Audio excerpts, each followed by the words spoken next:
नमस्कार, मैं हूं संतोष। सिटी न्यूज वैन रीवा की सांध्यकालीन समाचार सेवा में आपका स्वागत है। प्रस्तुत है आज के मुख्य समाचार। शुरू हुआ पंचायती सरपंच चुनाव में वोट मांगने के लिए पूर्व सरपंच भरवा रहा है पीएम आवास का फॉर्म। आचार संहिता का उल्लंघन मानते हुए कलेक्टर के दिखे सख्त तेवर, कही जांच की बात। ग्राम पंचायत पहाड़िया का मामला, पति को जिताने पति के द्वारा भरवाए जा रहे पीएम आवास के फॉर्म। बता दें कि चुनाव कोई भी हो, चुनावी मौसम आते ही तरह तरह के नेताओं के रूप देखने को मिलते हैं। ये समय वादों एवं इरादों में भले ही भेद हो, लेकिन जनता के सामने सिर से लेकर पैर तक नेताओं के सर झुके हुए चुनावी मौसम में देखे जा सकते हैं। चुनाव में जीत हासिल करने के लिए प्रत्याशी तरह तरह के प्रयोग करते हैं। ऐसा ही एक मामला रीवा जिले के पहाड़िया पंचायत में देखने को मिला, जहां पूर्व सरपंच द्वारा आचार संहिता के दौरान पीएम आवास का फॉर्म भरवा रहा है। अपनी पत्नी को वोट देने के बदले पीएम आवास देने का वादा कर रहा है, जिसका वीडियो बनाकर विपक्षियों के द्वारा कलेक्टर को सूचना दी गई है। अब इस पूरे मामले को लेकर कलेक्टर ने सख्त तेवर अपनाए हुए हैं। अब मामले की जांच कराने के लिए टीम को भी सूचित कर दिया गया है। ये पूरा मामला रीवा जिले के रायपुर कचुलियान तहसील के ग्राम पंचायत का बताया गया है, जहां प्रशासन के नियमों को ताक में रखा जा रहा है। आचार संहिता लगने और चुनाव की तारीखों के ऐलान के बाद भी ग्राम पंचायत पहाड़िया के पूर्व सरपंच के द्वारा आवास योजना का फॉर्म भराकर लोगों से वोट मांगा जा रहा है।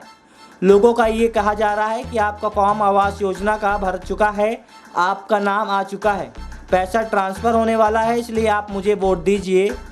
वहीं जब इस मामले की शिकायत रीवा कलेक्टर से की गई तो उन्होंने सख्त कार्रवाई की बात कही है। प्रस्तुत है रीवा कलेक्टर मनोज पुष्प से प्राप्त जानकारी के अंश। ये साजिश है। पब्लिक आवास योजना आचार संहिता लगी हुई है, तो इसमें फॉर्म कोई नहीं भराया जा सकता, सरकारी काम सब बंद है। तब भी ये अपने गांव के पंचायत के सरपंच जो है, तो पब्लिक को झूठे प्रलोभन दे करके उनको ये बता रहा कि आवास देंगे तुमको, तुम्हें पैसा देंगे, तुम वोट दो, अगले पंचवर्षीय तुम्हें जो नहीं मिला है वो देंगे। पहाड़िया को आवास का फॉर्म भरवाए जा रहे हैं कि हमको वोट दो, इसके बाद में उसको पूरा करवा दें। क्या ये सही है? एकदम गलत है और आपसे ये जानकारी मुझे मिली है। आप इसके डिटेल्स मेरे से शेयर कर दीजिएगा और आपके पास कोई इसके संबंध में न्यूज़ या वीडियो या कोई बात होगी तो वो भी मेरे को आप भेज दीजिएगा, तो उनके खिलाफ कार्रवाई की जाएगी। जंगलियों के द्वारा वीडियो भी वायरल की गई है, उसके दस्तावेज भी वायरल किए गए हैं, तो क्या कार्रवाई? आप मुझे शेयर कर दीजिएगा। मेरी जानकारी में आप बता रहे हैं इससे ही मिला है, तो हम इस पर कार्रवाई कराएंगे निश्चित रूप से, तभी तो मैंने कार्रवाई की बात कही। माड़व गांव में फैली अज्ञात बीमारी, 3 दिन में सामने आए 20 मरीज। वृद्ध महिला और किशोर की मौत से स्वास्थ्य विभाग में मचा हड़कंप। पानी और खाने के लिए गए सैंपल। बता दें कि जिले में एक गांव में अज्ञात बीमारी से हुई 2 मौत और आधा दर्जन के करीब बीमार मरीज मिलने से स्वास्थ्य विभाग में हड़कंप मच गया है। मामले की जानकारी होते ही स्वास्थ्य विभाग की टीम संबंधित गांव पहुंच गई, जहां मरीजों की जांच की गई और सैंपलिंग कराई गई। फिलहाल आशंका तो हैजा की लगाई जा रही है, लेकिन बीमारी कौन सी है ये अभी तक स्पष्ट नहीं हो पाया है। सैंपलों की रिपोर्ट आने के बाद ही बीमारी का कारण पता चलेगा। जानकारों के मुताबिक जिले के सिरमौर जनपद अंतर्गत ग्राम माड़ो में एक आदिवासी बस्ती है, जहां करीब 15 घर में सैकड़ों लोग रहते हैं।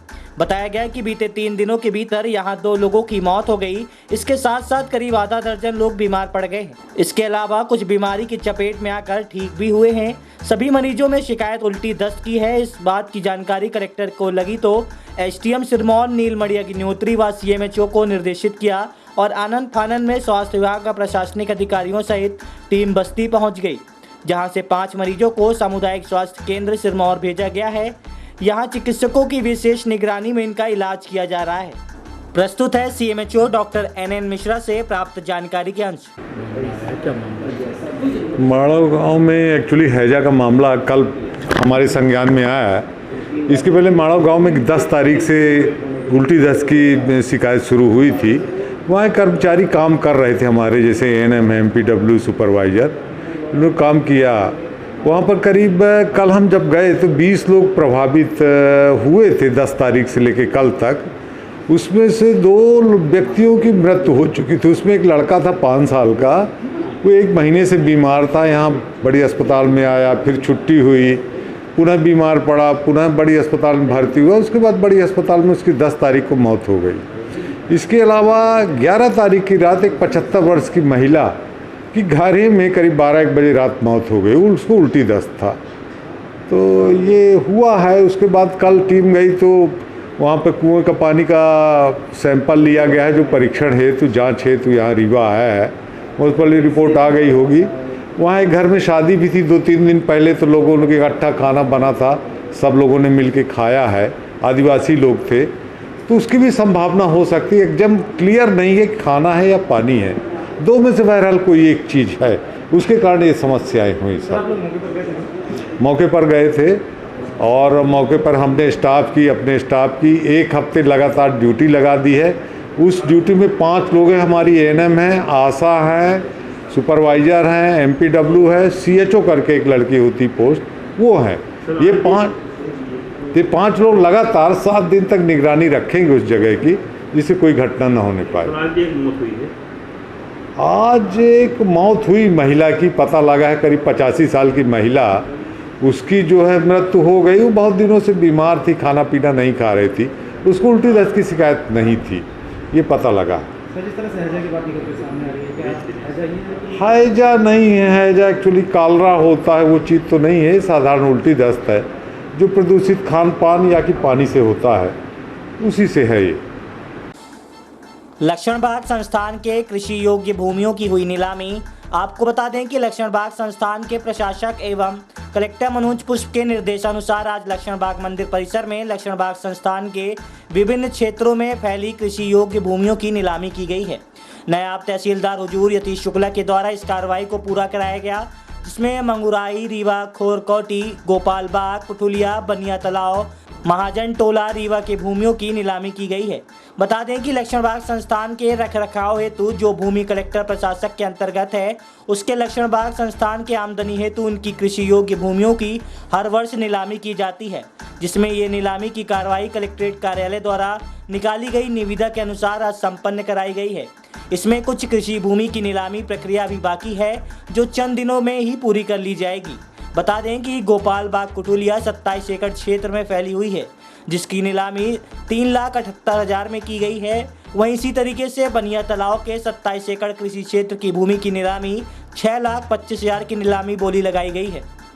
वहीं महाजन टोला की 1 एकड़ भूमि को 16,000 रुपये में बोला गया है। प्रस्तुत है कार्रवाई की एक झलकी सहित नायब तहसीलदार यतीश शुक्ला से प्राप्त जानकारी के अंश। हाँ, ये लक्ष्मण बाग संस्थान के रखरखाव हेतु जो ज़मीनें हमारे पास हैं पूर्व में आवंटित, उन्हीं की हर वर्ष नीलामी की प्रक्रिया की जाती है लक्ष्मण बाग संस्थान की आमदनी हेतु। उसी प्रक्रिया के तहत हमारे द्वारा पूर्व में निविदा प्रकाशित की गई थी। जो भी ज़मीनें हमारी हैं, उन्हीं ज़मीनों का नीलामी यहाँ निविदा की प्रक्रिया की गई है। इसमें सबसे प्रमुख ज़मीनें हमारी गोपाल बाग, बनिया तालाब और महाजन टोला हैं।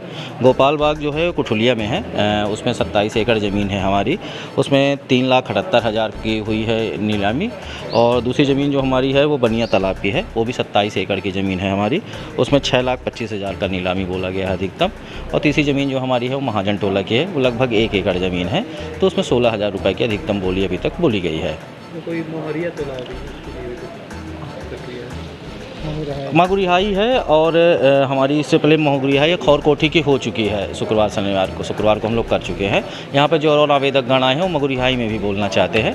हम उसकी नीलामी की प्रक्रिया पुनः से आयोजित करेंगे। जो उस दिन आए थे नीलाम को बोलने के लिए, उनको बुला करके हम आगे नीलामी प्रक्रिया फिर से एक बार आयोजित करेंगे उसको लेकर। भ्रूण परीक्षण पर नकेल लगाने, बॉर्डर क्षेत्रों में प्रशासन ने बढ़ाई निगरानी, दूसरे प्रदेशों से कलेक्टर ने किया संपर्क, अवैध कारोबारियों पर होगी बड़ी कार्रवाई। आपको बता दें कि रीवा जिले से लगे बॉर्डर इलाकों में निरंतर भ्रूण मिलने के बाद प्रशासन के द्वारा अवैध कारोबारियों के खिलाफ मुहिम छेड़ी जा रही है। इस बार दूसरे प्रदेशों से भी कलेक्टर के द्वारा संपर्क कर सहयोग की अपील की गई है। इस गंभीर समस्या को लेकर आज कलेक्ट्रेट के बाण सागर सभागार में बैठक का आयोजन किया गया, जिसमें अधिकारियों एवं कर्मचारियों को सख्त निर्देश जारी किए गए हैं। देखा जा रहा है कि जैसे तैसे इस अवैध कारोबार के खिलाफ प्रशासन सख्त होता जा रहा है। अवैध कारोबारी नित नए तरीके आजमा रहे हैं। बताया जा रहा है कि अब चलते वाहनों में भी भ्रूण परीक्षण का गोरख धंधा चल रहा है, जिसे रोकने के लिए पुलिस एवं प्रशासन के द्वारा सतत निगरानी रखी जा रही है। भ्रूण परीक्षण जैसे गोरख धंधे से अवैध कमाई करने वालों के खिलाफ एक बार फिर कलेक्टर मनोज पुष्प के द्वारा मुहिम छेड़ी गई है। अब शहरी क्षेत्रों के अलावा ग्रामीण क्षेत्रों सहित बॉर्डर इलाकों में हो रहे भ्रूण परीक्षण पर नजर रखी जाएगी और ऐसे लोगों के ऊपर सख्त कार्रवाई के निर्देश दिए गए हैं। इस बार भ्रूण परीक्षण में रोक लगाने के लिए जो टीम गठित की जा रही है उसमें आशा कार्यकर्ता सहित आंगनवाड़ी एवं प्रशासनिक अधिकारी, कर्मचारी एवं पुलिस भी शामिल होगी। बता दें कि बॉर्डर इलाकों में हो रहे गोरख धंधे पर रोक लगाने के लिए दूसरे प्रदेशों से भी संपर्क किया गया है, जिससे ऐसे गोरख धंधे लिप्त लोगों पर कड़ी कार्रवाई की जा सके। इसके लिए पूर्व में ही सूचना देने वाले को 2 लाख इनाम की घोषणा की जा चुकी है। प्रस्तुत है रीवा कलेक्टर मनोज पुष्प से प्राप्त जानकारी के अंश।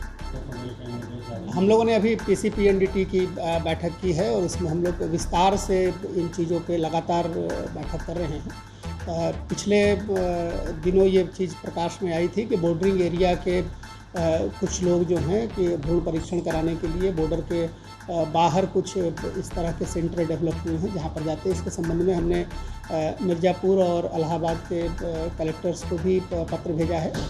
इस बैठक में हम लोगों ने निर्णय लिया है कि उसकी एक्टिविटीज़ थोड़ी और बेहतर तरीके से करेंगे। हम लोग उन डिस्ट्रिक्ट लेवल जो बॉर्डरिंग ब्लॉक्स हैं उनके आशा आंगनवाड़ी कार्यकर्ता और जो वहाँ के NGO हैं जो इस काम में लगे हैं उनके साथ एक कार्यशाला भी अभी आयोजित करने जा रहे हैं जो अगले हफ्ते उम्मीद है कि उसके डेट्स हम आपसे शेयर करेंगे। इसके अलावा BMOs को हमने ये निर्देश दिए हैं कि आप जो बॉर्डर के उस तरफ के BMO हैं उनके साथ आप बैठक आयोजित करेंगे और ये सुनिश्चित कराएंगे कि उन सेंटर्स के द्वारा PCPNDT एक्ट का पालन सख्ती से किया जा रहा है कि नहीं किया जा रहा है। जो फॉर्म जनरेट हो रहे हैं उस फॉर्म का प्रॉपर संधारण हो रहा है कि नहीं हो रहा है और उनका वहाँ के जिला प्रशासन के द्वारा इंस्पेक्शन किया जा रहा है कि नहीं किया जा रहा है। हम लोग इसमें काफ़ी प्रोएक्टिव रहेंगे और कोशिश करेंगे कि हमारी और SP साहब की और वहाँ के कलेक्टर साहब, SP साहब और CMHO के साथ भी हम शीघ्र ही वहाँ बैठक आयोजित करेंगे। हमारी कोशिश ये है कि हमारे ज़िले का जो जेंडर रेशियो अभी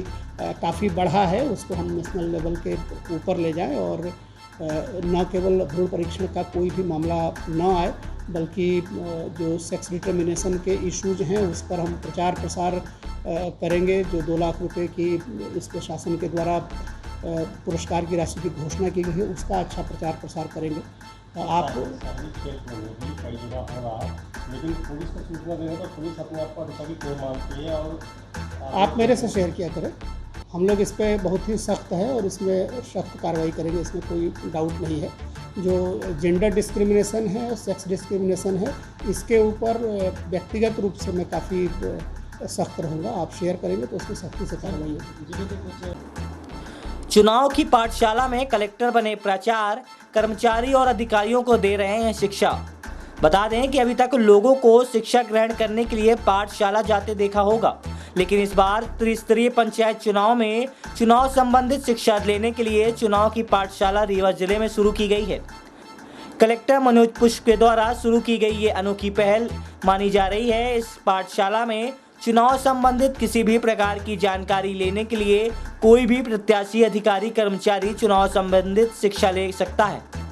कलेक्टर मनोज पुष्प ने बताया कि कलेक्ट्रेट सहित जनपद स्तर पर जगह जगह चुनाव की पाठशाला खोली गई है, जिससे लोगों को असुविधा का सामना न करना पड़े और किसी भी तरह की जानकारी लेने के लिए वह चुनाव की पाठशाला में जाकर जानकारी ले सकते हैं, जिससे किसी भी तरीके की लोगों को असुविधा ना हो। इस पाठशाला में प्रत्याशियों के अलावा चुनाव कराने वाले अधिकारियों एवं कर्मचारियों के लिए भी जानकारी देने के लिए लोगों को बैठाया गया है। प्रस्तुत है रीवा कलेक्टर मनोज पुष्प से प्राप्त जानकारी के अंश। क्या उद्देश्य? इसके दोनों उद्देश्य हैं। एक तो स्वीप की एक्टिविटी के अंतर्गत हम लोगों को चुनाव के लिए प्रेरित करने और जोड़ने के लिए इस तरह के सेंटर सभी अर्बन बॉडी में और सभी जनपद मुख्यालयों पर बना रहे हैं ताकि एक तो लोग उससे जुड़े। दूसरा, इसके माध्यम से हम उन सभी लोगों के डाउट्स क्लियर करना चाहते हैं जिन्हें इसमें डाउट्स होता है। कई बार हम ट्रेनिंग दे देते हैं लेकिन बाद में कर्मचारी को किसी चीज़ में कोई डाउट रहता है तो वो या तो फ़ोन लगाता है या किसी से जाके पूछता है या आपस में डाउट शेयर करता है। हमारी कोशिश ये है कि ऐसे सभी जगह सेंटर बने रहेंगे तो वो कभी भी 10 to 5 वहाँ पे वॉकिंग कर सकता है और आके अपने डाउट क्लियर कर सकता है। जो पॉलिटिकल पार्टी हैं और जो लोग चुनाव लड़ रहे हैं उनको किसी भी तरह का कोई कन्फ्यूज़न, कोई परेशानी, कोई डाउट क्लियरिंग करना हो तो वो यहाँ वॉकिंग करके अपनी बात पूछ सकते हैं। आप सभी जो मीडिया के हमारे साथी हैं उनके मन में भी कई बार नियम कानून प्रक्रियाओं के बारे में ऐसे डाउट्स आ जाते हैं। दूसरा, जो रूरल चुनाव है और अर्बन चुनाव है उनमें कई जगह बारीक अंतर है। क्योंकि वो दलीय आधार पर हो रहा है, ये गैर दलीय आधार पर हो रहा है, तो उसके कारण भी कई बार कन्फ्यूज़न हो जाते हैं। तो उसको भी आप यहाँ पहुँचेंगे। इस तरह के सेंटर्स हम सभी जनपद में भी तैयार कर रहे हैं, सभी नगर पंचायत में भी तैयार कर रहे हैं। तो जो जहाँ है वहीं वॉक इन करके अपने डाउट्स क्लियर कर सकता है। यहाँ पर एक मास्टर ट्रेनर भी उपलब्ध रहेंगे जो 10 से 5 के बीच में आपके डाउट्स क्लियर करेंगे।